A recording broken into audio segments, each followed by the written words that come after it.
जय श्री महाकाल, जय माता दी। उम्मीद है आप सभी लोग बहुत अच्छे होंगे। बहुत टाइम बाद मैं चैनल पर कुछ वीडियो शूट कर रही हूँ। अगर आप चैनल पर नए हो तो मेक श्योर चैनल को सब्सक्राइब जरूर करते जाना और एक कमेंट जरूर कर देना। बहुत सारी सिचुएशंस क्रिएट हो चुकी है यूट्यूब पर, लेकिन उन सब पर मैं बाद में बात करूंगी। फिलहाल मैं आपको लेटेस्ट अपडेट ये देती हूँ कि मनीषा दी की इनडायरेक्टली बात हुई है नेहा आशीष तिवारी जी से, और उन्होंने एक स्टोरी पोस्ट करी है अपने इंस्टाग्राम अकाउंट पर। उस इंस्टाग्राम अकाउंट पर बहुत सारी चीजें उन्होंने लिखी है।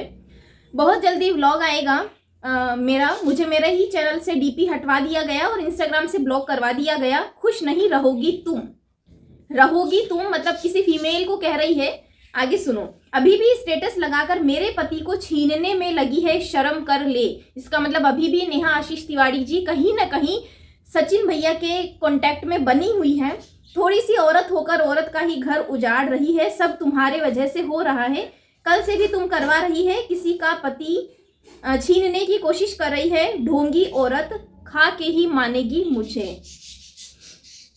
देखो, जो भी सारी चीजें हुई है यूट्यूब पर बहुत गलत हुई है। गलतियां सब दोनों तरफ से हुई हैं, लेकिन अब जो बार बार पॉइंट्स ये निकल कर आ रहे हैं, बार बार मनीषा दीदी का कहना है कि नेहा दी अभी भी उनके पति से बात कर रही है। अभी भी वो स्टेटस लगाकर किसी न किसी डायरेक्ट इनडायरेक्ट तरीके से सचिन भैया के कांटेक्ट में रहना चाहती है।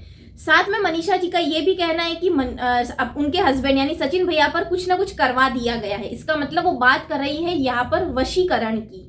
देखिए, वशीकरण वर्ड से रिलेटेड तो मैं फिलहाल कोई बात नहीं करना चाहती, लेकिन हाँ, कुछ ना कुछ ऐसा कॉन्टैक्ट जरूर है जिससे कि सचिन भैया अभी भी उन सब चीजों से बाहर निकल ही नहीं पा रहे हैं। उन्हें अपनी माँ नहीं दिख रही, अपनी रियल बहन नहीं दिख रही, अपनी पत्नी को वो नहीं देखना चाहते हैं। कितनी ज्यादा पोस्ट, कम्युनिटी पोस्ट उन्होंने इन दिनों चैनल पर किए हैं कि वो मनीषा से तलाक लेना चाहते हैं, मनीषा दूसरी शादी कर लेगी। इन सब चीजों को अगर वो पब्लिकली पोस्ट कर रहे हैं, इसका मतलब वो मेंटली बिल्कुल अभी भी ठीक नहीं है। और ठीक इन द सेंस ये कि अगर वो 2 सालों से नेहा के इतने कांटेक्ट में थे, इतने डीपली वो लोग रिलेटेड थे, कांटेक्ट में थे, रिलेशनशिप में थे, इसका मतलब उन्हें भूलने में अभी भी टाइम लग रहा है। लेकिन ये टाइम उन्हें नहीं लगना चाहिए, क्योंकि उन्हें इस चीज का एहसास अभी तक नहीं हुआ है कि वो गलत थे और उन्होंने मनीषा के साथ गलत किया है। जबकि उन्हें ये देखना चाहिए कि वो मनीषा से कांटेक्ट में रहे, मनीषा से माफी मांगे और मूव ऑन करे। मूव ऑन का उन्होंने बोल दिया कि मैं आगे बढ़ूंगा, ये वो सब चीजें। उन्होंने पूजा पाठ करवाई। पूजा वाले दिन में भी, पूजा वाली वीडियो में भी मुझे कहीं से भी सचिन जी के चेहरे पर 1% खुशी नहीं दिखाई दी। 1% वो बिल्कुल भी खुश नहीं थे पूजा पाठ से या फिर मनीषा के साथ रहने से। सचिन भैया की मम्मी मनीषा को साथ में लेकर, मनीषा के मम्मी पापा को साथ में लेकर वापस अपने गांव सिवान आ चुकी है, और कितना वो पेनफुल फील कर रही होगी कि एक माँ अपने बेटे को साथ में नहीं लेकर आ पाई। मतलब वो बार बार अपनी वीडियो में कह रही है कि मैंने पूरी कोशिश करी कि सचिन साथ में आए और सचिन और मनीषा साथ में रहे, लेकिन ऐसा बिल्कुल भी नहीं हुआ। ऐसा कौन सा भूत सवार है सचिन भैया के दिमाग पर कि वो अभी भी अकेला रहना पसंद कर रहे हैं वहीं पर अंबाला में। और बीच में ऐसी भी खबरें आई कि ये लोग मिले हैं चंडीगढ़ में। बहुत सारे कमेंट ऐसा है कि मैंने खुद चंडीगढ़ में इन दोनों को साथ में देखा है, यानी सचिन जी और नेहा जी को।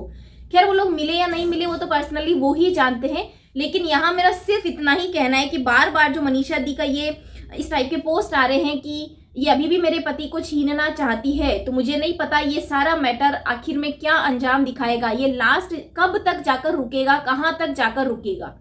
50-50% प्रोबेबिलिटीज बनी हुई है कि सचिन मनीषा के साथ रहेंगे या फिर मनीषा को छोड़कर नेहा के साथ रहेंगे यहाँ पर। लेकिन फिर भी सचिन जी को एक बार समझना चाहिए कि वो बहुत बड़ी गलती कर रहे हैं मनीषा को इस तरीके से ना खुश करके।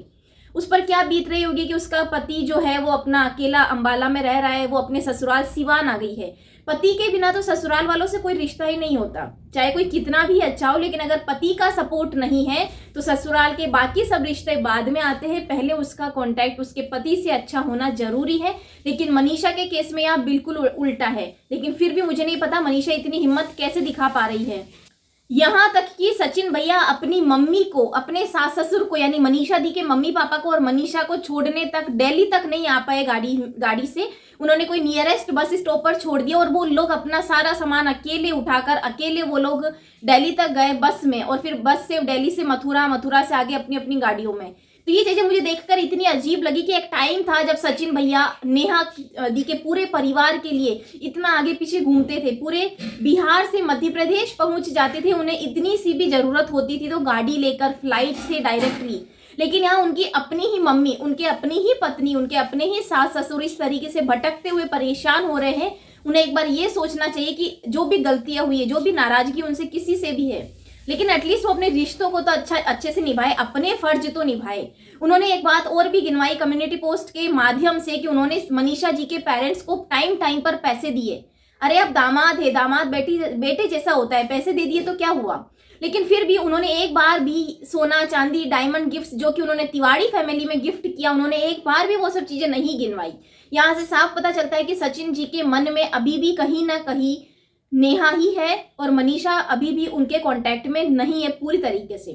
किस तरीके से नेहा दी स्टोरीज लगाकर या जो कुछ भी चीजें वो लोग बता रही हैं मनीषा की वो अभी भी मेरे पति को मुझसे छीनना चाहती है, तो मुझे नहीं पता कि ये सब चीजें कब रुकेगी और किसके पक्ष में जाकर रुकेगी। आप सबकी क्या राय है और आपके पास कोई और भी नया कुछ कांटेक्ट में है, कुछ नई अपडेट है तो मुझे कमेंट सेक्शन में जरूर बताकर जाए, वरना जय श्री श्याम जरूर लिख के जाए। जय माता दी। आप सभी अपना ध्यान रखिए।